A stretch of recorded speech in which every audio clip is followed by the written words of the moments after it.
참 예수님. 예, 오늘도 이제 강의 시작 전에 AA의 평온함을 구하는 기도로 시작하겠습니다.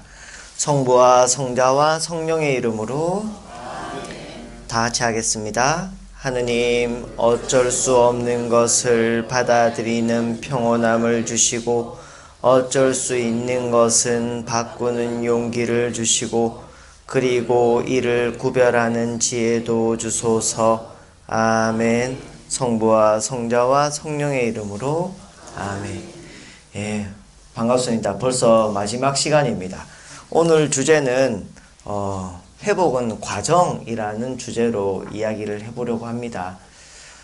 제가 저번에 말씀을 드렸는데 혹시 기억이 나시는지 모르겠는데 중독을 진행성 질환이라고 이야기한다고 했습니다. 많은 사람들이 저한테 물어볼 때 자신의 상태에 대해서 설명하면서 내가 이 정도면 중독이냐 아니냐 이걸 먼저 묻고자 합니다. 그러니까 사람들의 생각은 중독이면 뭔가 이제 해결이 들어가야 되고, 예, 중독이 아니라면 이대로 지내도 괜찮고 이렇게 생각을 하는데, 중독은 진행성 질환이라고 해서 지금의 상태가 어떤 상태인지도 중요하지만 더 중요한 것은 내 지금 방향이, 내가 살고 있는 방향이 점점 나빠지는 방향으로 가고 있는지 아니면 삶의 건강함을 유지할 수 있는 그런 방향으로 가고 있는지, 그 방향이 더 중요하다는 겁니다.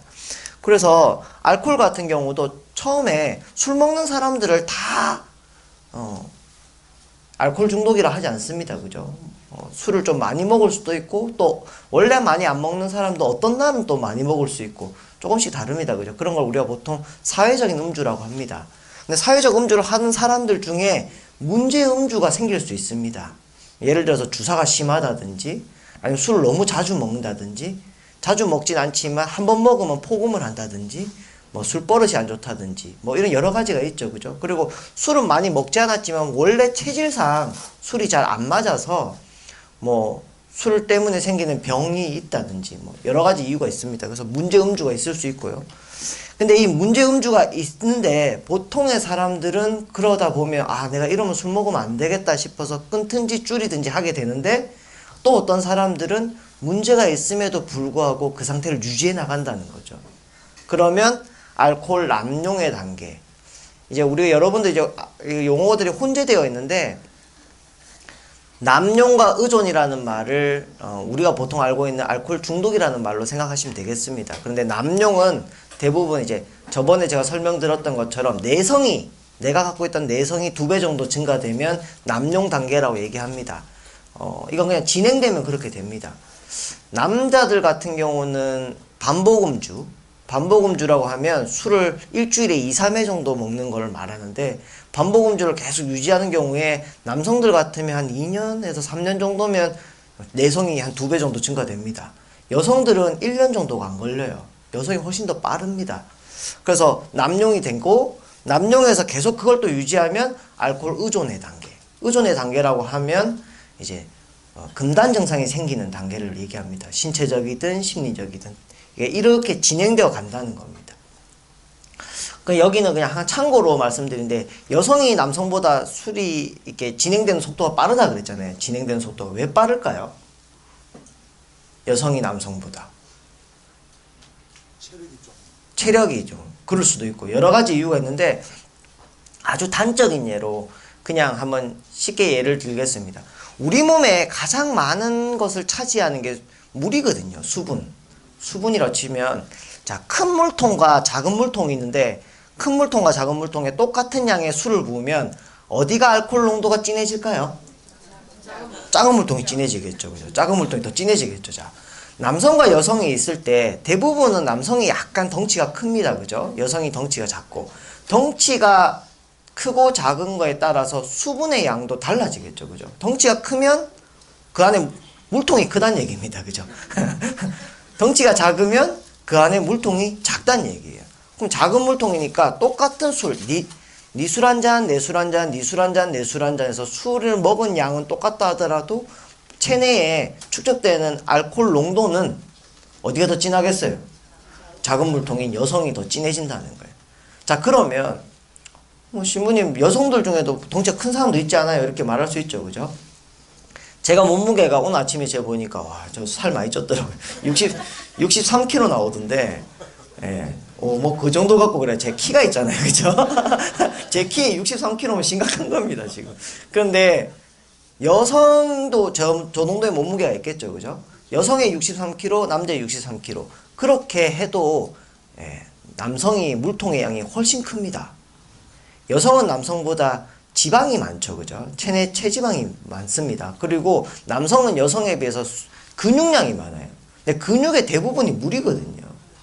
그래서 근육인 양이 많다는 것도 물이 많다는 얘기고, 여성이 그 몸 안에 지방량이 많다는 것도 수분이 작다는 얘기라서 똑같은 몸무게를 하더라도, 예, 수분의 양이 훨씬 적기 때문에 알코올 농도가 훨씬 빨리 진해진다는 겁니다. 그래서 여성이 남성보다, 예, 진행 속도가 빠르다라고 할 수 있고요. 혹시 또 그런 얘기 들어보셨어요? 나는 누가 그러던데 나는 알코올을 분해하는 효소가 없대, 이런 얘기 하시는 분들 있죠. 그죠? 예. 알코올을 분해 어디서 할까요? 간에서 합니다. 간 때문이야, 뭐 이런 노래 들어보셨죠. 그죠? 간이 우리의 피로 회복에도 도와주고, 일단 뭐 어떤 물질이 들어왔을 때 그걸 분해해주고 이제 해독해주는 역할을 또 간이 하는데, 간에서 알코올 분해 효소가 나오는데, 혹시 여러분들 중에 얼굴 빨개지시는 분 있습니까? 술 먹으면. 여러 가지 얘기가 있어요. 얼굴 빨개지는 사람한테 뭐 간이 좋아서 그렇다더라, 뭐 혈액순환이 잘 돼서 그렇다더라, 여러 가지 얘기가 있는데, 유독 얼굴이 빨개지시는 분들이 있어요. 이거를 영어로 에이시언 플러싱이라고 합니다. 에이시언 플러싱. 왜 에이시언 플러싱이라고 하느냐? 흑인들한테도 없고 백인들한테도 없고 오직 동양인들한테만 일어나는 현상입니다. 에이시언 플러싱. 우리 아시아 사람들만 얼굴이 빨개져요. 술 먹으면. 그러니까 우리만 혈액순환이 잘 돼서 그래요. 그게 아니라 우리 간에 알코올이 들어오면 이게 알코올을 분해하는 효소가 있습니다. 근데 그 효소가 딱 나올 때 같이 나오는 독성 물질이 있어요. 그걸 아세트알데히드라고 합니다. 아세트알데히드가 몸에 쌓이면 숙취가 쌓여요. 머리가 아프고 배가 아프고 막 속이 미식거리고 이래요. 그런데 그거를 없애주는 효소가 한 번 더 나오는데, 그 효소가 없는 사람들이 얼굴이 빨개지는 거예요. 없거나 부족하거나. 그러면 다른 말로 하면 그 사람들은 술 먹으면 안 된다라는 게 아니라, 그 사람들은 다른 사람보다 숙취가 오래 갈 수 있다. 술 때문에 생기는 독성 물질이 빨리 안 없어진다라고 생각하시면 되겠어요. 그 말은 다른 말로 하면 뭐라고 생각하면 되냐면, 아시아 사람들이 다른 인종에 비해서 알코올에 취약하다는 얘기입니다. 다른 때보다 술을 많이 못 먹어왔고 우리가 알코올에 익숙한 인종이 아니란 뜻이에요. 아시아 사람들이. 그런데 여성이 남성에 비해서는 또 이 알코올 분해 효소가 훨씬 더 적게 나옵니다. 그러면 여러분들은, 여기 여성분들이 남성분도 좀 많은데, 여기 계신 여성분들은 전 세계에서 알코올에 가장 취약한 인종이라고 생각하시면 됩니다. 축하드립니다. 자, 이렇게 말씀드리면 여성들은 술 먹으면 안 된다 뭐 이런 얘기는 아니고, 여성이 남성에 비해서 조금 더 취약할 수 있으니까 조심해서 먹어야 된다라고 이제 생각하시면 되겠습니다. 요즘 근데 소주 회사 광고에 보면 누가 나옵니까? 배우로 20대 여성이 나옵니다. 이거는 사실 주류 회사에서 타겟층을 딱 그렇게 잡은 거예요. 왜냐하면 나머지는 그냥 꼭 굳이 광고를 안 해도 알아서 잘 먹거든요.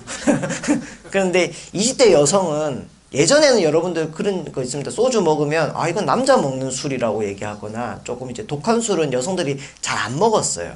거부감이 있었거든요. 근데 요즘은 여대생들 소주에 거부감 거의 없습니다. 예, 거의 남학생과 여성들이 똑같이 술을 먹어요.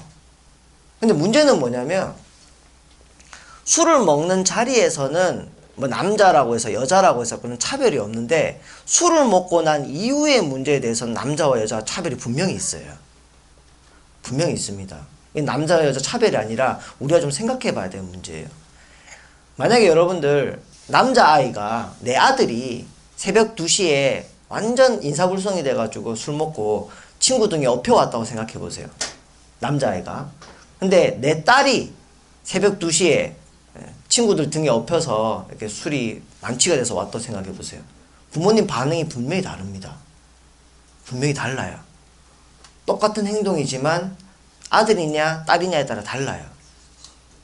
그리고 만약에 아침에 제가 학교에서 교수로 했는데 수업에 학생들이 늦게 왔어요. 늦게 왔는데 남학생이 완전히 술 냄새가 팔팔 나면서 늦게 와서 교수님 죄송합니다 라고 말하는 거랑 여학생이 술 냄새가 팔팔 나면서 죄송합니다 라고 하면 달라요. 제가 여기 지금 로망카라 하고 저 계산성당 앞에서 담배를 이렇게 막 물고 있으면 사람들이 지나가면서 그냥 다른 우리 신자들 말고 지나가던 사람들이 신부님도 담배 피네 라고 할 수도 있겠죠, 그죠? 근데 저기서 수녀님이 이렇게 담배 핀다고 생각해 보세요. 사람들이 깜짝 놀랄걸요.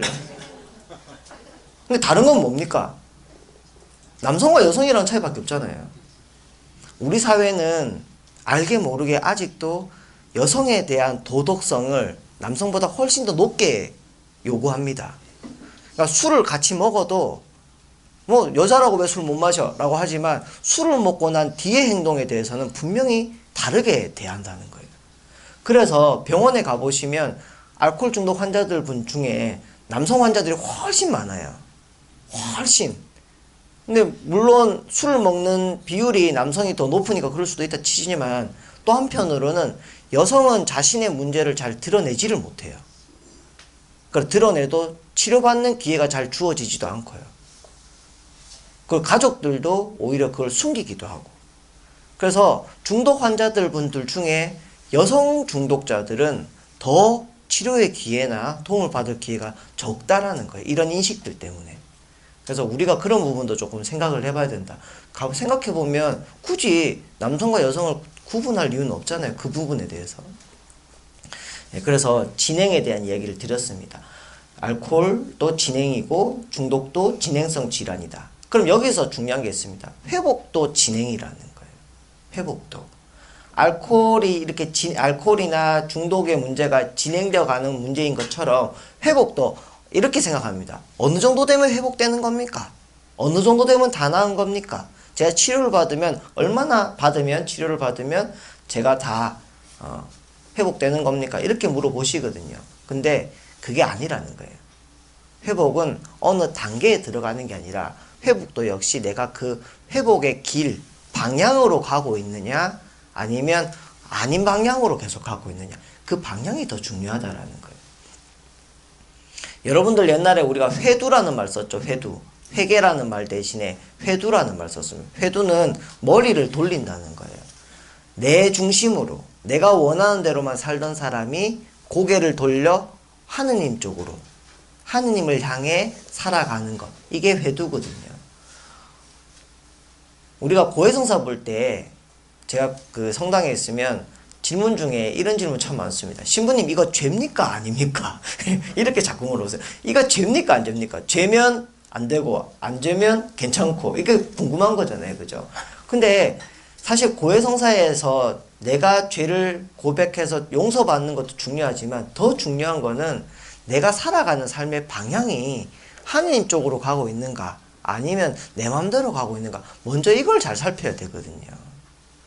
예를 들어서 이런 거 어느 할머니가 저한테 물어봤어요. 할머니가 저한테 신부님 이거 죄입니까 안 죄입니까? 뭔데요? 아니 아들이 내가 김밥을 그 학교에서 누가 싸준 것 같은데 김밥을 가져와서 제가 대신 먹었는데 먹고 보니까 안에 고기가 들었는데 그날이 금요일이더라고요. 금육 어긴 겁니까 안 어긴 겁니까? 금육 어긴 겁니까 안 어긴 겁니까? 그죠? 오 여기 수준이 있어요. 그죠?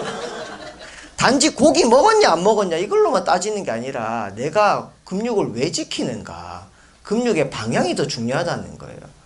내가 하루 고기 먹을 돈으로 그걸 아껴서 그걸 못 먹는 사람들을 생각하고 그들을 위해서 내가 뭔가 희생하는 거 나아가서 그들을 좀 도와주려고 하는 거 이게 금육의 정신이잖아요. 그죠? 근데 그거 하나도 없이 고기 먹자 말자 이건 아니라는 거예요. 예, 방향이 더 중요하다. 자, 그래서 회복의 방향도 더 중요한데 그러면 우리가 회복을 할 때 어디로 갈 건가 그게 더 중요하겠죠. 그죠? 힐링이라는 말 들어보셨죠? 힐링. 치유라는 말입니다. 요즘 제일 많이 쓰는 말 중에 하나입니다. 힐링. 치유. 그러면 우리가 보통 생각할 때는 건강하게 되다라는 뜻이죠. 그죠? 그런데 보통 이제 우리가 비슷하게 쓰는 말 중에 치료라는 말이 있습니다. 치료. 치료받는 것과 치유하는 것. 비슷한 것 같은데 사실은 굉장히 다른 말이에요. 치료와 치유는. 어떻게 다른가? 제가 병원에 그 무릎인대가 끊어져가지고 입원을 했는데 의사 선생님, 간호사 선생님들 다 제 병실에 들어와서 살피는 것은 엄밀히 말하면 제 다친 무릎이에요. 그죠? 제 다친 무릎. 그분들이 관심 있는 것은 제 무릎의 상태예요. 그런데 조금 심하게 표현하면 무릎을 다친 저한테는 관심이 없더라고요. 저한테는 전혀 관심이 없어요. 무릎을 다쳐서 내 기분이 어떤지, 어떤 마음이 들었는지, 지금 무엇 때문에 힘이 드는지에 대해서는 별로 관심이 없어요. 그래서 문 열고 들어오실 때 항상 물어보는 게 무릎 어때요? 어제 수술하는데 어때요? 뭐 어제 운동하는데 어땠어요? 이렇게 물어보세요. 치료와 치유가 다른 건 그거예요. 치료는 부분적인 거예요. 부분적인 거. 전문적이고 부분적인 거. 근데 치유는 전체적인 걸 얘기하는 거예요. 조금 다시 얘기하면 치료는 다친 무릎에 관심이 있는 거예요. 근데 치유는 무릎을 다친 사람을 보는 거예요. 니는 무릎을 다쳐서 지금 어떤 기분인지, 어떤 마음이 드는지, 어떤 것이 힘이 드는지 관심을 가지고 살펴주는 것. 이게 치유죠. 그런데 치료와 치유가 만약에 치료자가, 치료를 하는 사람이 치유적인 마인드를 가지고 있으면 굉장히 치료적 효과가 좋아요. 제가 병원에 딱 입원해서 이렇게 있는데 의사 선생님, 간호사 선생님 전부 다 저한테 물어보는 게 제 무릎에 대한 얘기만 물어보더라고요. 그런데 딱 병원에서 한 분이 저한테 저에 대해서 물어보셨어요. 전 그분이 제일 좋았어요. 병원에 있을 때. 누구냐면 그 청소해 주시는 자매님 있죠. 그 병실에 들어와 청소해 준 자매님이 그냥 들어와서 청소만 하시는 게 아니라 그 자매님은 이렇게 보고 쓰레기통이 깨끗하면 어제 혼자 있었어? 심심했겠네? 하면서 이렇게 막 물어보세요. 그런데 이제 청소하러 오셨을 때 쓰레기통에 뭐 음식물이 있거나 아니면 이제 뭐 음료수병이 이렇게 있거나 이러면 아 어제 누가 다녀갔구나 이런 거잖아요. 그죠? 그래서 자매님 어제 누구 왔었어? 친구들이요. 좋았겠네. 이런 걸 물어보세요. 아주 간단한 건데 전 유일하게 이 병원에서 나한테 관심 있는 분은 그분 같았어요. 내가 어떻게 지내는지, 이 병원에서 어떤 마음인지에 대해서 관심을 가져주는 거. 무릎을, 보통 이제 여러분들 병원 가면 이제 그 병동마다 어느 정도 정해져 있잖아요. 정형외과, 그 수술 받은 부위도 거의 비슷하고, 그죠? 제가 무릎 수술을 하다 보니까 제가 있던 병실 그 근처에 보면 저 할머니들이 많으셨어요. 무릎 수술하신 할머니들. 근데 수술하고 나면 그 다음날부터 바로 재활치료 해야 되거든요. 이게 금방 굳어버려요. 관절이. 그래가지고 이렇게 기계 같은 데 넣어가지고 이렇게 막 넣었다 뺐다 이러는데 너무 아파요. 근데 할머니들이 너무 아프시니까 막 소리도 지르고 안 가겠다 하시고 이런 분들이 있는데 딱 두 부류가 있는 것 같아요. 제가 볼 때는. 너무 아프지만 열심히 가시는 분이 있고 너무 아파서 절대 안 하고 싶다고 막 하시는 분들이 있는데 그 차이를 보면 막 손주도 찾아오고 막 친구들도 찾아와서 빨리 났으면 좋겠다 하고 막 이렇게 하시는 분들은 아파도 가요. 아파도 가요. 근데 찾아온 사람도 없고 또 찾아와도 별 관심도 없는 것 같고 그런 딱 분위기가 있잖아요. 그죠? 그런 할머니들은 별로 치료에 동기가 안 생겨요. 내가 나아서 뭐 하겠나라는 생각을 하시는 것 같아요. 치유 자체가 치료는 아닙니다. 그 사람의 관심 가져주는 것 자체로만 그 사람 병이 다 낫진 않아요. 하지만 그 사람이 그것을 할 수 있는 힘을 주는 것. 이건 분명히 치유의 힘이 있는 거거든요. 부분이 아니라 사람의 관심을 두는 것.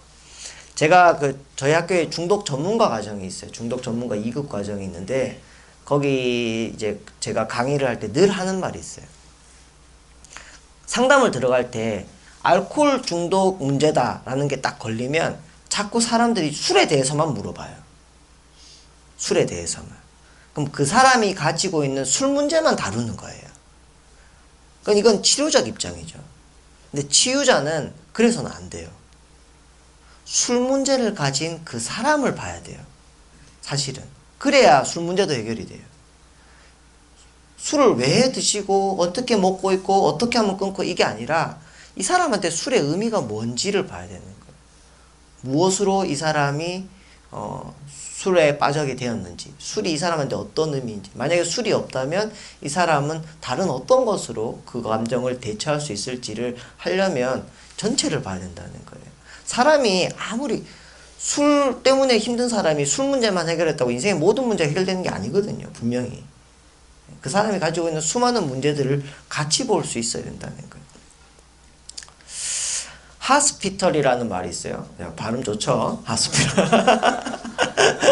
자, 병원이라는 뜻입니다. 병원. 근데 이 병원이라는 뜻에 비슷한 단어가 있어요. 근데 병원이라는 뜻과는 완전히 다른 것 같아요. 뭐냐면 hospitality, 환대한다, 접대한다라는 뜻이에요. 대접한다라는 뜻이에요. 내가 누군가를 대접한다면 그 사람은 나에게 어떤 의미가 있기 때문에, 뭐가 중요함이 있기 때문에 대접하는 거죠. 다른 말로 하면 누군가에게 내가 대접을 받으면 아, 내가 이렇게 소중한 사람이었어? 내가 이런 사람이었어? 라는 마음이 드는 거죠. 가정에서 여러분들 생각해 보세요. 여러분들 집에 오늘 나오셨을 텐데 집에 누군가가 들어가고 나올 때 서로가 서로를 극진히 대접한다고 생각해 보세요. 집에 들어가고 싶죠. 그죠? 제가 어릴 때 저희 아버지가 좀 그랬는데, 저희 아버지는 아침에 출근하실 때 좀 민망하긴 한데 온 가족이 이렇게 서요. 일렬로 쓰는 건 아니고 이렇게 서가지고 아버지 나가실 때 볼에다가 그리스도의 평화? 그리스도의 평화? 이렇게 양쪽으로 이렇게 하고 이렇게 가세요. 출근을 할 때. 안 그러면 안 가요. 그래서 꼭 해야 돼요. 그리고 들어오실 때도 이제 그런 약간의 환영식 같은 이런 게 아버지만 하는 게 아니라 다 이제 집안 사람들이 나갔다 들어올 때 그런 걸 해요. 그러니까 굉장히 그 집에서 내가 환영받는 느낌이 서로에게 드는 거죠. 근데 어릴 때는 이게 워낙 익숙했기 때문에 제가 이렇게 고마운 줄을 잘 몰랐어요. 그런데 사제관에 이렇게 혼자 들어가고 혼자 나오니까 그게 참 그립더라고요. 그러면서 가만히 생각하니까 우리나라에서 제일 귀한 존재가 강아지구나라는 생각이 많이 들더라고요. 문 열고 들어가면 걔가 꼬리를 확 흔들면서 엄청 반겨주죠. 그죠? 그러니까 그 존재가 그렇게 나한테 귀중한 거예요. 환영해주니까. 여러분들 오늘 집에 들어갈 때 가족들이 아유 어서오세요, 밖에서 얼마나 힘드셨어요, 빨리 이렇게 좀 쉬세요 라고 이렇게 해주시면 얼마나 고맙겠어요. 그죠? 그런데 그런 게 없을 때 내가 가족에서 이런 말이 나오죠. 내가 밥하는 기계냐, 내가 돈 벌어오는 사람이냐, 내가 삶의 의미를 잃어버리게 된다는 거예요. 누군가가 나에게 대접을 해주면 반대로 내가 그런 소중한 존재이구나 라는 깨닫게 된다는 거죠. 병원이라는 것과 비슷한 단어 hospitality가 결국에는 그냥 치료하고 고치고 라는 뜻이 아니라 너의 소중함을 이렇게 다시 확인해주는, 대접해주는 거라는 거예요. 그런데 여기서 중요한 게 있습니다. 대접을 손님이 할까요? 주인이 할까요? 주인이 하죠. 자, 대접을 할 수 있는 사람은 삶의 주인으로 사는 사람만이 대접할 수 있어요. 삶의 손님으로 있는 사람은, 예를 들어서 집에 갔는데 난 손님이에요. 이 집 왜 이래? 이 집은 왜 이것도 없어? 이건 손님의 마인드예요. 주인은 우리 집에 불편한 게 없을까? 라고 살피는 거죠. 그런데 이건 꼭 내가 주인이냐 손님이냐의 문제가 아니라 마인드의 문제일 수도 있어요. 온 가족이 4명이 다 손님처럼 와 있을 수도 있다는 얘기예요. 우리 집은 왜 이래? 뭐 이런 식으로 가족에 대해서 서로가 책임지지 않으려고 할 때 손님의 마인드로 있을 수 있다는 거죠. 주인이 돌봄이 일어나는 거. 제가 이걸 언제 느꼈냐면 제가 미국에 유학 갔을 때 베테랑스 하스피럴이라고 우리나라로 치면 이제 보훈병원이에요. 거기에 이제 실습을 갔는데 CP라는 걸 하려고 이제 실습을 갔는데, 거기는 이제 군인병원이니까 문을 열고 들어갈 때 의사들이든 간호사 쌤이든 전부 다 이제 그 환자분에게 자기네 나라를 위해서 군복무한 사람이잖아요. 그러니까 Thank you for your service for our country. 그러니까 우리나라를 위해서 네가 군복무해 준 거에 대해서 감사하다, 이렇게 인사를 하게 되어 있거든요, 매뉴얼에. 근데 저는 외국인이잖아요. 미군이 미국을 위해서 일한 게 나한테는 사실은 고마운 게 아니잖아요. 만약 한국에 와갖고 뭘 해줬다 그러면 또 모를까. 그게 아닌 이상 제가 그 사람한테 고마울 이유는 없잖아요. 가만히 생각해 보니까 내가 이 나라의 손님으로 있구나. 주인이 아니구나. 그러니까 내가 이 말을 하는 게 나한테는 어색한 거구나 라는 생각이 들더라고요. 그러면 여러분들 이걸 조금 확장시켜서 나는 오늘 아침에 아니면 이 날에 이 공간에 주인으로 있는가 아니면 손님으로 있는가 생각해 볼 수 있을 것 같아요. 우리나라는 왜 이래? 우리 성당은 왜 이래? 이게 다 손님 마인드죠. 주인이라면 내가 우리나라를 위해서 뭘 할까? 아니면 내가 우리 성당을 위해서 뭘 할까? 우리 가정을 위해서 뭘 할까? 이게 주인의 마인드죠. 그죠? 제가 중독은 뭐라고 했습니까? 주체가 되지 못하는 것. 자신을 잃어버리는 거랬잖아요. 조금 다른 말로 하면 늘 손님으로 있는 거예요. 늘 손님으로. 자신의 삶조차도 늘 손님으로 있는 거. 그래서 누군가를 대접할 수 있다. 누군가를 접대할 수 있다라고 한다면 그 사람은 굉장히 삶에서 건강하게 살고 있는 거예요. 최소한 그 공간 혹은 그 시간에 주인으로 있을 줄 안다는 거예요. 자기가. 그래서 건강함의 지표가 병이 없는지 문제가 없는지 이런 게 아니라 이런 게 건강함의 지표가 될 수 있다는 거예요. 나는 누구가 왔을 때 어떻게 잘 접대할 수 있는가, 접대하고 있는가를 살펴보면 내가 건강하게 살고 있는지 알 수 있다는 거죠.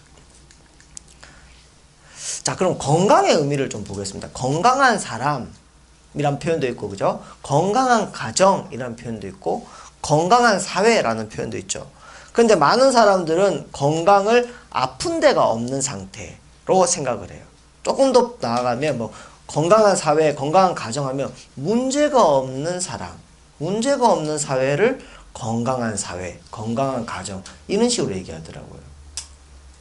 그런데 아무런 문제가 없는 사람은 이 세상에 없어요. 그건 상식이에요. 그죠? 아무런 문제 없는 사람. 그러면 엄밀히 말해서 우리가 생각하는 건강함은 없는 거예요. 그건 있을 수 없는 거예요. 중요한 거는 건강한 거에 문제가 없거나 문제가 있거나 이게 아니라 문제를 해결할 능력이 있는가 없는가. 아픈 데가 있다면 그 아픈 데를 자기가 잘 보완하고 혹은 다스리고 혹은 참아낼 능력이 있는가 없는가. 그게 건강함의 지표라는 거예요. 어원을 보시면요. 헬스라는 단어가 건강이죠. 그죠? 근데 이 헬스의 단어에 비슷한 게 wholeness라는 단어가 있어요. wholeness. wholeness는 전체라는 거예요. 온 거. 제가 온 거 하니까 생각나는데 제 친구 대구교구 신부님인데 그 친구가 자기 얘기인지 아니면 자기가 들은 얘기인지 이렇게 설명해 주는데 아마 대구에서 일어난 일인 것 같아요. 그 어느 신부님이 평일 미사에 이제 성당에 부임하셔서 딱 보니까 어느 할머니 한 분이 평일 미사에 맨날 오시는 거예요. 몸도 좀 편찮해 보이시는데 평일 미사에 내려 오셔서 제일 앞자리에서 이렇게 미사를 참여를 하신대요. 그러니까 신부님은 그 할머니가 너무 고마운 거예요. 그래서 성체를 분배할 때 똑같은 성체지만 신부님 이제 대제병 있잖아요. 그걸 쪼개가지고 그걸 주면 신자분들이 조금 더 좋아한다는 거예요. 똑같은 성체지만. 그래서 그걸 항상 할머니한테 드렸대요. 이렇게 쪼개진 대제병에서 쪼개진 그 성체를 드렸는데 할머니가 처음에는 괜찮더니 한 3일 지나고 4일 지나니까 얼굴이 점점 안 좋아지는 거예요. 왜 할머니가 얼굴이 안 좋아지지? 안 좋은 일 있으신가 했는데 나중에 탁 드리니까 할머니가 나도 온 거 이러더라고요. 왜 나만 쪼개진 거 두고 나도 온 거도 이러면서 그 온 거라고 할 때 그 온 거가 wholeness 전체라는 뜻이에요. 근데 여기서 온 거라고 하면 보통 사람들 생각할 때는 완전한 거, 완벽한 거를 얘기해요. 퍼펙트. 근데 여기서 말하는 거는 퍼펙트가 말하는 게 아니라 나뉘어지지 않은 상태를 말하는 거예요. 나뉘어지지 않은 거, 갈라지지 않은 거, 그냥 한 덩어리로 있는 거. 그걸 wholeness라고 하는 거예요. 여기에서 나눠지는 말이 홀리네스, 우리가 거룩하시다 할 때 말도 여기서 나오고요. 헬스도 여기서 나와요. 그럼 왜 전혀 다른 뜻 같은데 왜 여기서 나올까 생각을 한번 해보겠습니다. 제가 중학교 때 별명이 아담이었어요. 아담. 그 여학생들이 저보고 아담 부르더라고요. 저는 아담과 하와의 그 아담인 줄 알았어요. 근데 나중에 보니까 그게 아니고 그냥 아담하다고 아담이더라고요. 제가 키가 158인데 그 사람들이 물어봐요. 신부님 언제부터 키가 안 컸어요? 막 물어보는데 저는 고2 때까지 컸어요. 그러니까 저 그냥 처음부터 작았는데 꾸준히 컸는데 처음부터 작았던 거예요, 그냥. 그래서 제가 이렇게 하여튼 어릴 때는 저는 작은 걸로는 컴플렉스가 없었어요. 왜냐하면 작으니까 참 좋더라고요. 그냥 좀 작은 게 아니라 제일 작으니까 항상 이제 반에서도 좀 주목받기가 편하고 또 같은 또래 여학생들이 보통 어릴 땐 크잖아요. 그럼 약간 누나처럼 보호도 해주고 그래서 좋았어요. 아무튼 그래서 중학교 때 친구들이 아담 아담 부르는 게 그거였더라고요. 아담하다고. 자, 제 얘기하려고 하는 건 아니고. 자, 성경에 보면 아담과 누가 있습니까? 하와가 있죠. 아담은 남자고 하와는 여자고, 그죠? 자, 그러면 처음에 이야기를 자세히 보면 아담과 하와가 있기 전에 아담 혼자 있었죠, 그죠? 자, 아담이 혼자 있을 때는 아담은 남자일까요, 여자일까요? 중성? 방금 중성 나왔고, 저희 학교 애들 합성 뭐 이러고 이러던데, 그 남자 화장실에 보시면 man이라고 써 있죠, 그죠? man. 그 남자라는 뜻입니다. 근데 man은 또 다른 뜻도 있어요. 남자라는 뜻도 있지만 사람이라는 뜻도 있죠. 사람. 그냥 사람이에요. 아담이, 그러니까 하와가 있으니까 남자고 여자지만 자기 혼자 있을 때는 남자도 여자도 아니고 사람이죠, 사람. 근데 사람이 혼자 있는데 하느님이 보시니까 혼자 있는 게 안 좋겠다 해서 짝을 만들어 주시죠. 그러니까 아담이 뭐라고 하냐면 내 살에서 나온 살이요 내 뼈에서 나온 뼈로다. 예. 너랑 나랑 같다라는 거예요. 너랑 나랑 하나다. 그러니까 이거를 오해하면 남자에게서 여자가 나왔다라고 생각하시는데 남자는 여성이 나온 다음에 나오는 말이에요. 엄밀히 말하면 사람에게서 사람이 나온 거죠. 그러니까 어디가 남자고 어디가 여자인지 사실은 모르는 거예요. 처음에 뭐가 먼저인지는. 하나는 남자고 하나는 여자지만 둘이 원래 사람이었다는 거예요. 그러니까 창세기에서 말하고자 하는 거는 남자에게서 여자가 나왔다는 게 아니라 남자와 여자가 원래 하나였다라는 걸 말하고 싶은 거예요. 둘이 원래 하나고. 그래서 부부를 교회에서는 가장 완벽한 공동체로 보는 거예요. 서로 사랑해서 남녀가 일치를 이루는 것. 자, 아담은 하와를 만나자마자 너랑 나랑 하나다. 훌네스를 얘기했어요. 나뉘어지지 않았다. 너 내 살에서 나온 살이요 내 뼈에서 나온 뼈로다. 하느님이 만든 세상에서는 이렇게 하나였다는 거예요. 자, 그런데 이게 갈라지기 시작합니다. 죄가 들어오면서. 우리가 아는 그 원죄라고 하죠, 그죠? 아담이 선악과를 따먹은 죄를 우리는 원죄라고 얘기합니다. 그런데 이것도 한번 잘 생각해 보세요. 많은 사람들이 원죄를 어떻게 해석하냐면 하느님이 이거 먹지 마라 그랬어요, 그죠? 이거 건드리지 마라. 이건 내 거니까 건드리지 마라 그랬어요. 근데 아담이 그걸 어기고 따먹었어요. 그러니까 사람들은 계명을 어긴 죄로 쉽게 생각하는 것 같아요. 그래서 우리가 보통 죄라고 생각하는 것도 계명에 대한 문제가 많아요. 주일 미사를 빼먹었는지, 금육을 어겼는지, 의무기도를 바치지 않았는지, 거짓말을 했는지, 계명에 대한 이야기죠, 그죠? 자, 그런데 우리의 죄에 대한 관점을 조금 바꿔봤으면 좋겠어요. 자, 하느님이 선악과를 얘기하면서 자, 에덴 동산에 있는 거 다 니들 거다. 이 동산에 있는 거 다 니 거다. 니 마음대로 해라. 근데 요것만 건드리지 마라. 그게 선악과였어요. 선과 악을 알게 하는 나무. 다른 말로 하면 선과 악의 기준은 하느님이라는 거예요. 선과 악의 기준. 근데 아담은 그 기준이 자기가 되고 싶었던 거예요. 물론 본인이 바로 한 건 아니죠. 뱀의 유혹이 있었어요. 그죠? 하지만 뱀이 유혹할 때 보면 이렇게 이거 잘 먹으면 너도 하느님처럼 될 수 있어. 이렇게 얘기하죠. 그죠? 그래서 따먹었어요. 따먹자마자 아담과 하와가 따먹자마자 하나님이 물어봐요. 자, 너 이거 왜 먹었어? 그러니까 아담이 뭐라고 합니까? 내가 먹으려고 한 게 아니고 제가 먹자 그래서 아까까지 뭐랬어요? 내 살에서 나온 살이요 내 뼈에서 나온 뼈로 너랑 나랑 같다 하더니 이젠 딱 구분하잖아요. 그죠? 제가 그게 아니라 이 사람이 저를 꼬셔서 제가 넘어갔습니다. 내 잘못이 아니라 제 잘못이에요. 선을 그어버려요. 하나였던 남자와 여자가 갈라지죠. 그죠? 분열됩니다. 첫 번째 분열. 두 번째, 아담과 하와는 알몸이었어요. 부끄러워하지 않았어요. 부끄럽지 않다는 거는 내가 나를 판단하지 않았다는 거예요. 이거 누가 만든 거예요? 하느님이 만든 거죠. 하느님이 만든 거 그대로를 그냥 받아들인 거예요. 좋고 나쁨이 없이 그냥 나였어요. 근데 아까 선악과를 따먹고 선과 악의 기준이 내가 되면서 내 기준으로 나를 보니까 이거는 자랑스러운 거, 이건 부끄러운 거, 이거는 드러내고 싶은 거, 이건 가리고 싶은 거. 내 기준으로 보니까 내가 갈라지는 거예요. 그래서 옷을 해서 입어요. 두 번째 분리. 내가 판단받는 나와 판단하는 나로 갈라지는 거예요. 두 번째 분리. 세 번째 분리. 하느님과 아담은 막 다니면서 막 세상에 이름도 붙이고 이랬어요. 온전히 하나였어요. 하느님과 인간이. 근데 하느님이 딱 나타나자마자 아담이 나무그늘 밑에 숨어버려요. 무서워서. 하느님과 인간의 분리. 이 모든 것이 뭡니까? 인간이 자신이 선과 악의 기준이 되고자 하면서 자신의 기준으로 세상을 다 나눠버리는 거예요. 분리돼 버리는 거죠. 다 나눠져 버렸다는 거예요. 우리가 보통 생각하는 죄는 나쁜 짓 하는 거예요. 도덕적으로 나쁜 짓 하는 거. 그런데 나쁜 짓을 통해서 반드시 일어나는 게 있어요. 분열이 일어나거든요. 분열.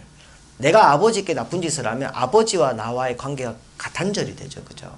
내가 이웃에게 죄를 지으면 하나였던 이웃과 나의 관계가 단절되는 거예요.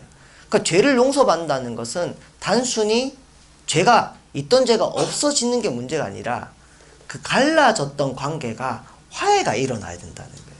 하나가 되어야 된다는 거예요. 고해성사 때 신부님이 여러분에게 성부와 성자 성령의 이름으로 당신의 죄를 사합니다라고 말하는 건 하느님의 대리자로 얘기하는 게 아니에요. 백성의 대표로 얘기하는 거예요. 우리가 죄를 지으면 누구한테 지을까요? 하나님한테 짓죠. 그리고 또 누구한테 지어요? 같이 사는 사람들한테 짓는 거예요. 내가 죄를 지으면. 내가 아버지께 죄를 짓고 어머니께 죄를 짓고 내 아들에게 죄를 짓고 내 딸에게 죄를 짓고 내 이웃에게 죄를 짓는 거예요. 그럼 하느님께 죄를 용서받으면 물론 하나님의 용서를 받지만 또 하나 중요한 거는 내가 끊어졌던 이 사람들과 화해해야 된다는 거예요. 그래서 뭐라고 합니까? 너희가 제단에 제물을 바치기 전에 너에게 원하는 부분 천국에 생각나면 어떻게 하라 했어요? 찾아가서 화해하고 다시 와서 제물을 바쳐라. 그게 우리가 예배를 드린 정신이다라고 얘기하잖아요. 그죠? 그게 더 중요하다는 거예요. 일치.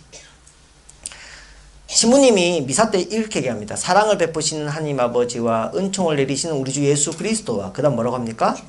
일치를 이루시는 성령께서 여러분과 함께. 성령이 하시는 건 일치예요. 반대로 하는 거. 일치를 일으키게 하는 게 성령의 반대되는 거예요. 대불이라는 말이 있죠. 대불. 영어로 악이라고 하는데 그 어원은 보면 그리스 말로 디아블로스라고 해요. 혹시 여러분들 아이들 중에 디아블로라는 게임하는 친구들 보면 그 디아블로 게임기에 보면 이게 악마 그림이 있어요. 디아블로가 대불의 어원인데 디아블로스의 뜻은 나쁜 짓 하는 사람이 아니라 이간질하는 사람이란 뜻이에요. 이간질. 이간질이 뭡니까? 분열을 일으키는 거죠. 분열. 그래서 죄는 계속해서 분열을 일으켜요. 그게 단적으로 드러나는 그 대목이 뭐냐면 바벨탑 이야기예요. 여러분들 바벨탑 이야기에서 보면 인간은 처음에 어땠습니까? 하나의 언어를 썼죠. 하나의 언어를 쓰다가 탑을 쌓으니까 하나님이 얘들 안 되겠네 해서 갈라버리셨다 그러죠. 언어를 갈라들어서 서로가 말을 알아듣지 못하게 했다. 저도 처음에 이 이야기 들으면서 아깝다 생각했어요. 왜냐하면 제가 아까 말씀드린 것처럼 저는 키는 컴플렉스가 아닌데 영어가 너무 컴플렉스였어요. 근데 이 영어가 컴플렉스인 사람이 미국에 유학 가가지고 얼마나 힘들었겠어요. 그러니까 영어가 너무 힘든데 아침에 제가 잠에서 깨면 내가 성령만 받으면 성령의 언어만 받으면 외국어 바로 내가 한국말로 하면 사람들 다 영어로 알아듣고 얼마나 좋겠어요. 그죠? 제가 맨날 그걸 꿈꿨는데 제가 보좌 생활할 때 저희 주임 신부님이 그 강아지를 키우셨어요. 개. 강아지를 키우는데 그 강아지를 너무 사랑하셨어요. 신부님이. 그래서 강아지가 앙 하면 나갈래? 이러고 데리고 나가요. 강아지가 앙 하면 간식 줄까? 이러고 간식 줘요. 강아지 말을 알아들어요. 신부님이. 분명히 알아요. 둘이 통하는 게 있어요. 그래서 그 강아지가 신부님을 너무 좋아해요. 둘이서 소통하는데 아무런 문제가 없어요. 그런데 우리 신부님이 제일 많이 하셨던 말씀이 우리 신자들은 가서 말이 안 통한다는 거예요. 그냥 우리 신자들이 훨씬 더 말을 잘하는데 강아지보다 훨씬 더 말을 명료하게 하는데 왜 말이 안 통할까? 제가 조카가 셋이거든요. 저희 동생이 딸을 셋 낳아줘가지고 너무 행복한데, 그 첫째 조카 태어났을 때 우리 재수 씨가 아기를 안고 애가 오 하니까 어유 배고파요 이러고 그러니까 어유 졸려요 이러더라고요. 그거 어떻게 알아듣지? 어떻게 알아듣지? 애는 오 밖에 안 했는데 어떻게 알지? 근데 요즘 이제 6살이에요. 이제 올해 6살이에요. 말을 다 해요. 진짜 말을 잘해요. 저번에 좀 통화하려고 전화했더니 오늘은 말할 기분이 아니래요. 못하는 말이 없어요. 근데 그 재수 씨가 뭐라냐면 애랑 이제 말이 안 통한대요. 이상하죠, 그죠? 옛날에 애가 말을 못할 때는 말이 다 통했는데 이제 말을 다 하는데 왜 말이 안 통할까? understand라고, 영어는 understand라고 이해한다는 말 understand라고 해요. 근데 stand는 지금 저처럼 서 있는 거죠, 그죠? under는 뭡니까? 아래로. understand는 아래로 선다라는 뜻이에요. 다른 말로 하면 무구나무 서는 거예요. 내가 내 입장에서는 상대방이 절대 이해가 안 돼요. 왜? 내 입장이니까. 내가 그 사람을 이해하려면 그 사람 입장으로 뒤집어야 된다는 거예요. 그러니까 이 말은 틀린 말이에요. 나 쟤 이해가 안 돼. 이해가 안 되죠. 왜? 순전히 네 입장이니까. 이해는 남이 시켜주는 게 아니라 내가 하겠다고 마음먹는 거예요. 내가 너를 이해해 볼게. 이해하겠어.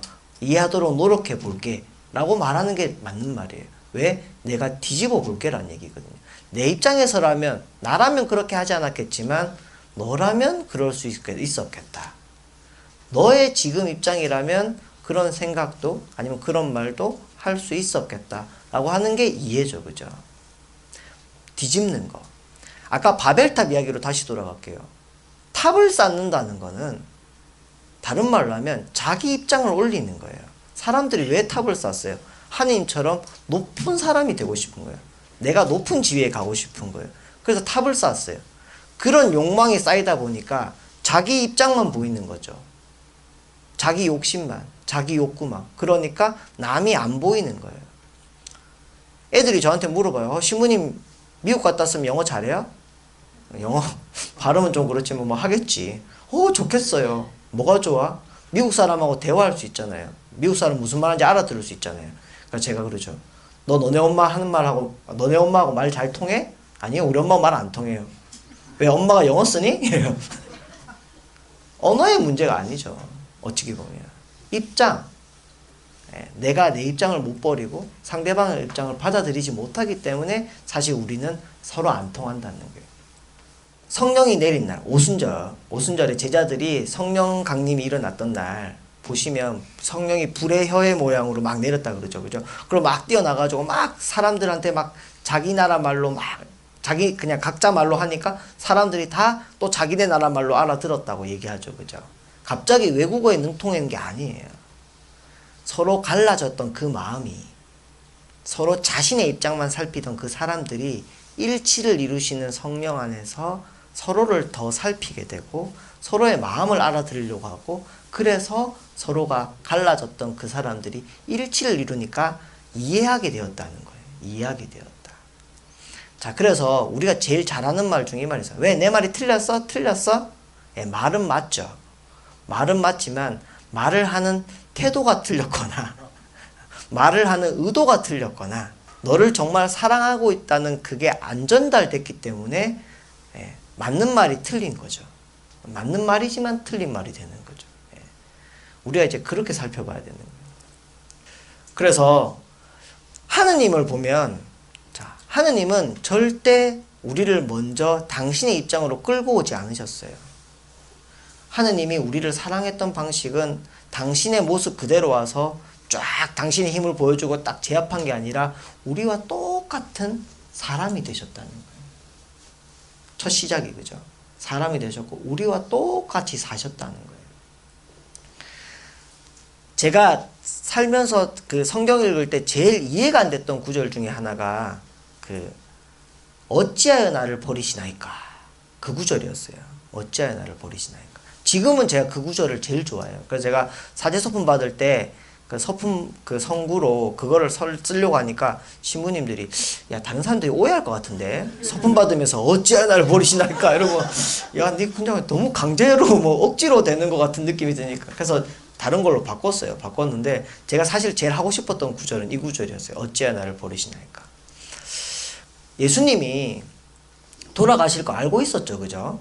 당신이 그렇게 순환받을 거 알고 계셨잖아요, 그죠? 그리고 가셔서도 그 마지막 날에 전날에 기도하시면서도 잔을 거둬달라고 하셨다가 당신 뜻대로 하라고 그러고 굉장히 이제 그 아주 단호한 마음으로 당신의 길을 걸어가셨어요. 근데 마지막 순간에 십자가 위에서 어찌하여 나를 버리시나이까 이렇게 외친다는 말이에요. 저는 그게 너무 이해가 안 됐거든요. 마지막 순간에 마치 후회한 것 같기도 하고 내가 이럴 줄은 몰랐는데 라는 원망 같기도 하고 막 이런 이게 도대체 뭔가라는 생각이 들었어요. 제가 아까 말씀드렸지만 제가 유학 갈 때 그 영어 때문에 너무 힘이 들었는데 그 미국 공항에 딱 내려가지고 배가 너무 고픈 거예요. 그 이제 달라스 공항에서 내려갖고 이제 인디애나폴리스로 넘어가야 되는데 국내선으로 시간이 좀 남아가지고 뭘 이제 먹어야 될 것 같아요. 배가 고프고. 그래서 이제 공항에서 이렇게 보니까 우리나라 같으면 식당 딱 보면 아 저 뭐 비빔밥 파는 데구나 국수 파는 데구나 딱 알지만 외국에는 저게 뭘 하는 데인지 잘 모르잖아요, 그죠? 또 미국에도 처음 갔고. 근데 또 보니까 맥도날드가 있더라고요. 아 저기야 뭐 내가 어떻게 하겠지로 친구 보고 기다려봐 내가 갔다 올게 이러면서 이제 갔어요. 그러니까 근데 이렇게 메뉴판에 보니까 뭐 넘버 1, 넘버 2, 넘버 3에서 번호마다 이렇게 메뉴가 있어요. 근데 넘버 2에 더블 치즈버거가 있더라고요. 그러니까 제가 그러니까 쟤랑 제 친구 것도 사야 되잖아요, 그죠? 자, 넘버 2 더블 치즈버거 이랬어요. 그러니까 그 여자분이 what 이러는 거예요. 그러니까 무슨 말인지 모르겠다는 얘기죠. 그래서 오케이 넘버 2 person 더블 치즈버거. 그러니까 what 이러는 거예요. 말이 안 통해요. 아 어떡하지 이랬는데 몇 번을 그렇게 하니까 그 여자분이 오케이 이러더니 이제 막 만들어 줬어요. 보니까 치즈버거 4개를 주는 거예요. 이게 더블하고 투하고 뭐가 이렇게 헷갈렸나 봐요. 한국 같으면 어떻게 하겠습니까? 아, 나는 2개만 시켰으니까 2개는 도로 가져가라 이렇게 얘기하겠죠. 외국에는 어떻게 할까요? 안 되죠. 할 수 있는 말은 땡큐밖에 없어요. 땡큐. 왔더니 친구가 뭘 이렇게 2개나 샀냐, 4개나 샀냐. 그러니까 내가 그냥 먹어 이랬어요. 먹으면서 드는 성경 구절이 어찌하여 나를 버리시나이까 이게 막 떠오르더라고요. 아 내가 외국에서 햄버거도 못 사는 내가 공부할 수 있을까라는 막 불안감이 막 밀려오더라고요. 그리고 이제 그 우리나라도 마찬가지지만 신학생들은 다 그 공동생활 하잖아요, 그죠? 외국도 마찬가지죠. 그래서 이제 공동생활을 하려면 제일 필요한 게 이 사람이 공동생활을 하는데 문제가 없는지, 그러니까 전염병이나 이런 다른 질환이 없는지를 살펴봐야 되잖아요, 그죠? 그래서 병원에 먼저 가야 돼요. 우리나라도 마찬가지고. 저도 그래서 미국 가자마자 이제 병원에 갔어요. 병원에 갔는데 이제 검사하기 전에 문진표에 작성을 하는데 뭐 알러지는 없는지 옛날에 어떤 질환을 앓았는지 이런 걸 체크하는데 다 영어로 돼 있으니까 제가 처음에 못 알아보는 거예요. 그러니까 옆에 이제 간호사분이 한번 앉아가지고 저한테 막 손짓 발짓으로 막 설명을 해줬어요.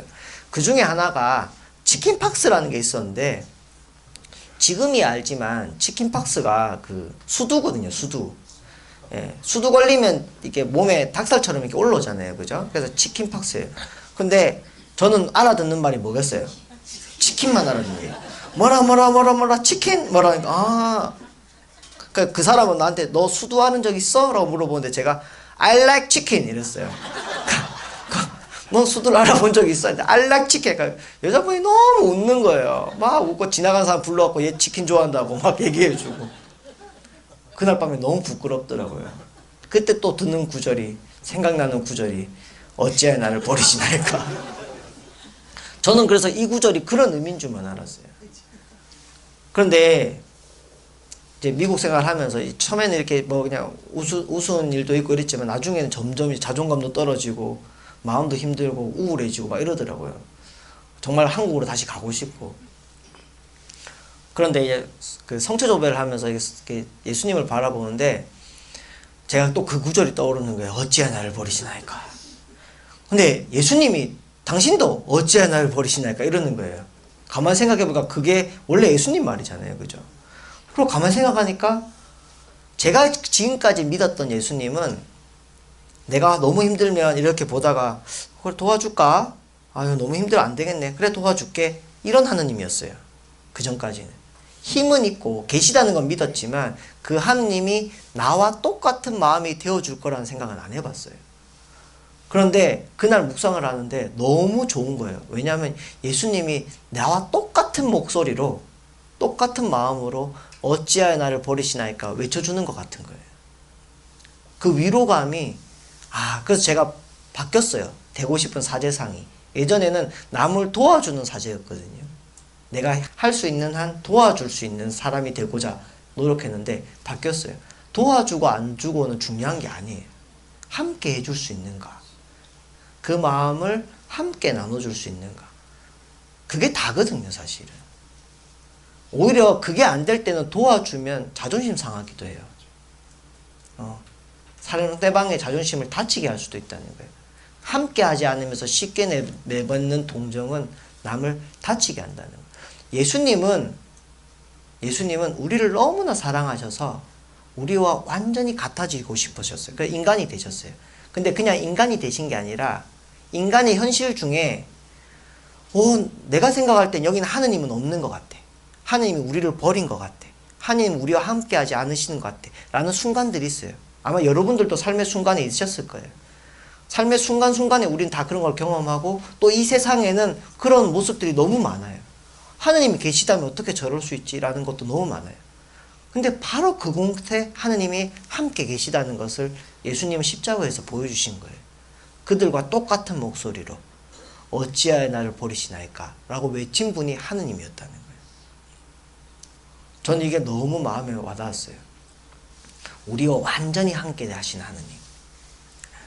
우리가 그걸 살고 있기 때문에 우리가 자꾸 생각하는 그 건강한 삶, 퍼펙트, 모든 율법, 모든 계명을 지켜서 흠도 티도 없는 내가 되고자 함이 아니라는 거예요. 오히려 부족하지만 내 부족함으로 다른 사람을 용서할 수 있고 다른 사람을 이해할 수 있다면 내 죄가 오히려 복된 죄가 될 수도 있다는 거예요. 저는 제가 생각했던 부활은 깨끗해지는 거였어요. 완전해지는 거. 흠도 티도 없이 완벽해지는 거. 저는 그게 부활일 거라 생각했거든요. 근데 예수님 부활에 제가 충격받았어요. 그 묵상을 하다가. 예수님의 제자 중에 부활을 믿지 못했던 제자가 있어요. 누구예요? 토마스. 내 눈으로 보고 내 손으로 만져보기 전까지 믿지 못하겠어. 이 말 한마디로 불신앙의 대명사가 되어버렸어요. 근데 토마스 제자는 우리가 그렇게 만만하게 볼 분이 아니에요. 전승에 따르면 다른 제자들보다 가장 멀리 인도까지 와서 전교했다고 전해지죠. 그죠? 그리고 성경에 보시면 예수님이 제자들한테서 여러 번 얘기하셨어요. 내가 언젠가 예루살렘으로 가게 될 텐데 예루살렘에 가면 사람들은 나를 잡아서 죽일 거다라고 여러 번 얘기하셨어요. 순환 예고를. 그런데 어느 날 갑자기 제자들 앞에서 자 우리 이제 예루살렘 가자 이러시거든요. 제자들은 이제 이거 죽으러 가자는 얘기죠. 그죠? 알아들었어요. 그래서 말없이 따라 나서는데 오직 한 사람 토마스 제자가 한마디를 해요. 거기서 성경에 우리도 스승님과 같이 가서 죽읍시다 이렇게 얘기했어요. 가장 열정적으로 예수님을 따랐던 사람이에요. 그런데 여러분도 아시다시피 잡혀가시던 날 밤에 제자들은 모두 스승님을 버리고 도망쳤어요. 자기들도 잡혀갈까봐. 토마스 제자는 마찬가지로 도망쳤어요. 토마스 사도도. 도망치면서 어떤 마음이었을까요? 아싸 난 살았다. 다행이다. 는 아니었을 거예요. 분명히. 제 상상력에 의하면 아마 도망치면서 계속 자기가 했던 말을 되뇌이지 않았을까. 우리도 스승님과 같이 가서 죽읍시다. 근데 내가 지금 뭐 하는 거지? 라는 그런 자괴감, 부끄러움, 죄책감. 예수님도 십자가에서 돌아가셨지만 자신의 삶도 그날 끝난 거예요. 살 이유가 없는 거죠. 그런데 며칠 지나고 다른 제자들이 우리는 스승님을 만났어. 부활하신 예수님을 만났어. 이렇게 얘기하는 거예요. 여러분 같으면 내가 이런 죄책감과 부끄러움 안에 있는데 좋겠다. 나 못 만났는데 이런 말이 나올까요? 이건 단순히 못 믿어서 하는 말은 아니에요. 자신의 상처예요. 토마스의 상처. 부끄러움. 근데 그 앞에 예수님이 그대로 나타나세요. 손과 옆구리를 보여주세요. 토마스의 말대로. 이게 여러분들 이게 뉘앙스의 차이인데, 야야 봐봐 이게 어디서 못 믿고, 이게 아니거든요. 예수님의 상처는요 그냥 못자국이 아니에요. 예수님의 애도. 이게 왜 생겼습니까? 예수님의 못자국이 사랑했던 제자가, 함께 동거동락했던 제자가 자신을 팔아넘겼어요. 상처죠. 예수님 입장에서도. 믿었던 제자들이 자신을 두고 다 도망쳤어요. 베드로는 모른다고 3번이나 배반하고, 그죠? 상처죠, 그죠? 그리고 사람들이 예루살렘에 들어갈 때, 여러분들 우리 순환주일날 예식할 때 사람들이 호산나 다윗의 자손 이러면서 막 그렇게 반겼잖아요. 그 사람들이 며칠 지나서 바로 죽이시오 십자가에 못 박아 죽이시오 이랬거든요. 그 소리를 들으면서 돌아가신 거예요. 예수님한테도 엄청난 상처예요, 이거는. 상처를 받은 예수님이 상처를 받은 토마스를 만나는 거예요. 그리고 그 상처를 보여주세요. 죽음의 증거죠, 그죠? 근데 그 죽음의 증거를 보여주면서 저는 이런 마음이 들었어요. 예수님이 토마스에게 너도 참 많이 아팠지. 나도 참 아팠다. 나도 이렇게 아팠는데 넌 얼마나 아팠겠니? 우리가 이럴 때가 있어요. 어떤 사람의 단점이 보이거나 어떤 사람의 죄가 보이는데 내가 옛날에 그랬던 경험이 있어서 그 사람을 함부로 단죄할 수 없을 때, 혹은 내가 너무 어려워 봤기 때문에 그 심정을 알아들을 수 있을 때, 이거는 완전히 다른 거죠. 그죠? 상처가 상처를 이해하게 되는 거예요. 상처가 다른 상처를 바라볼 수 있고 일치하게 만들어주는 거예요. 제가 그 중독 환자분들 보면서 그런 걸 정말 많이 봐요. 저는요 굉장히 위험한 사람이에요. 왜냐하면 중독을 책으로 배운 사람이에요. 세상에서 제일 상담하면 안 되는 사람들, 연애를 책으로 배운 사람들 연애 상담하는 거예요. 중독 상담은 제일 잘하는 사람은 중독에 빠져봤던 사람이에요. 제가 근데 저도 뭐 알코올 중독이 없었던 분이지 여러분들도 다 비슷한 중독의 문제는 경험해 보셨을 거예요. 그 경험으로 이야기하는 거예요. 신부님들을 말하는 표현 중에 여러 가지 있는데 상처 입은 치유자라는 표현이 있어요. 상처 입은 치유자. 우리가 고해소에 앉아 있을 때 신부는 완벽하기 때문에 다른 사람들의 죄를 듣는 게 아니에요. 죄인이기 때문에 죄인의 말을 듣는 거예요. 내 죄를 가지고 다른 사람의 죄를 아파하고 내 상처를 가지고 다른 사람의 상처를 이해하고 또 나아가서 그 사람의 치유가 되도록 함께 응원해 주는 거예요. 내가 아파봤기 때문에 알아듣는 거예요. 그런 의미에서 우리의 건강함의 가장 근본은 내가 가지고 있는 상처, 아픔, 고통이 있었기 때문에 내가 그걸로 건강하게 살아갈 수 있는 거예요. 한 번도 아파본 적이 없는 사람, 한 번도 실패 본 적이 없었던 사람, 그 사람은 절대 남을 이해할 수 없을 거예요. 남과 함께 할 수 없다는 거예요. 그렇게 보면 우리가 가진 상처는 아주 귀한 보화예요. 그게 사라지는 게 부활이 아니라 그 의미가 바뀔 때 부활이라는 거예요. 그게 바뀔 때. 우리가 보통 이런 말 많이 하거든요. 내가 너무 마음이 아파서 저 사람 다시 용서 못하겠어. 내가 너무 이게 상처가 깊어서 나 다시 이렇게 못할 것 같아. 우리가 보통 말하는 상처나 고통은 삶의 걸림돌이거든요. 못하게 해요. 그런데 그게 바뀌는 거예요. 상처받아봤기 때문에 더 사랑할 수 있고, 고통받아봤기 때문에 더 이해할 수 있고, 달라지는 거. 그게 우리의 부활이라는 거예요. 갈라진 사람들을 오히려 더 하나로 만들 수 있는 거. 제가 건강한 가정과 건강하지 않은 가정을 보면요, 문제가 없는 가정은 이 세상에 없어요. 왜냐하면 문제가 없는 사람이 없기 때문에 문제가 없는 가정도 없는 거죠. 그러면 건강한 가정은 어떤 가정이냐? 우리 집에 어떤 문제가 딱 생기면, 야, 우리 집에 이런 문제가 생겨서 어떡하지? 하고 가족이 딱 뭉쳐요. 하나로. 어떻게 하면 이렇게 하지? 서로가 그 문제를 같이 나눠요. 근데 건강하지 않은 가정은 그 문제가 딱 생기면 가족이 갈라져요. 이건 아빠 문제니까 아빠가 해결해요. 우리한테 넘어오지 마요. 이렇게 갈라져 버린다. 원래 문제가 생겼기 때문에 갈라졌다. 이건 아니겠죠. 갈라져 있었기 때문에 문제를 해결할 능력이 없어지는 거죠. 그죠?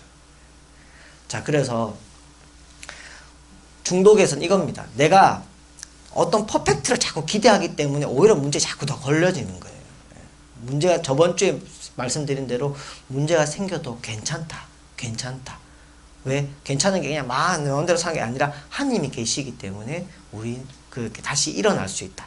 다시 살아갈 수 있다. 그 믿음으로 괜찮다 말해주는 거고, 또 내가 가진 상처가 이걸 없어지기를 바라는 게 아니라 이걸 통해서 다른 사람들을 더 이해하고 용서하고 하나 될 수 있기 때문에 그게 원래 일치의 원리가 되고 건강함의 원리가 될 수 있다는 거. 그걸 오늘 제가 말씀드리고 싶었습니다. 오늘 마지막 순간까지 정말 잘 경청해 주셔서 대부분들 정말 감사드립니다. 마지막으로 영광성으로 마치겠습니다. 성부와 성자와 성령의 이름으로 영광이 성부와 성자와 성령께 성부와 성자와 성령의 이름으로 감사합니다.